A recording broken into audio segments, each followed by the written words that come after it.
Police ಸಂಸ್ಮರಣಾ ದಿನಾಚರಣೆ ಹಿನ್ನೆಲೆಯಲ್ಲಿ ಮುಖ್ಯಮಂತ್ರಿ ಬಸವರಾಜ ಬೊಮ್ಮಾಯಿ ಅವರು ಹುತಾತ್ಮ ಪೊಲೀಸರ ಸ್ಮಾರಕಕ್ಕೆ ಹೂಗುಚ್ಛ ಅರ್ಪಿಸಿ ಗೌರವ ಸೂಚಿಸಿದರು.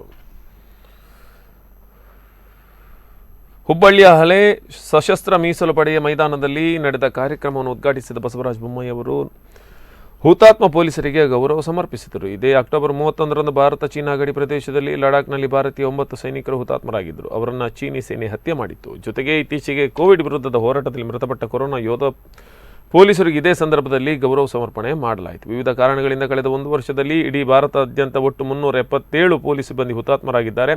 ಕರ್ತವ್ಯ ನಿರ್ವಹಿಸುವ ಅವಧಿಯಲ್ಲಿ ಮೃತಪಟ್ಟ ಪೊಲೀಸ್ ಸಿಬ್ಬಂದಿಗೆ ಗೌರವ ವಂದನೆಯನ್ನು ಸಲ್ಲಿಸಲಾಯಿತು. ಸುಭದ್ರವಾದಂತಹ ರಾಷ್ಟ್ರವನ್ನು ನಿರ್ಮಿಸಿ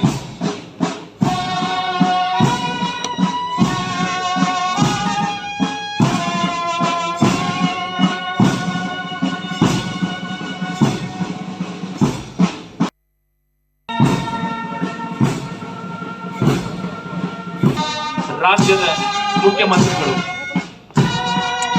ಮೂಲಕ ತಮ್ಮ ನಮನವನ್ನ ಸಲ್ಲಿಸುತ್ತಿದ್ದಾರೆ.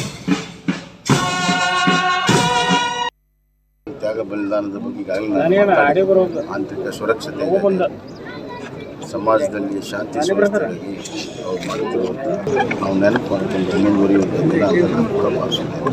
ಅದೇ ರೀತಿ ಪೊಲೀಸರು ಕೂಡ ಜನಸ್ನೇಹಿಯಾಗಿ ಕೆಲಸವನ್ನು ಮಾಡಬೇಕನ್ನುವಂಥ ವಿಚಾರವನ್ನು ಈಗಾಗಲೇ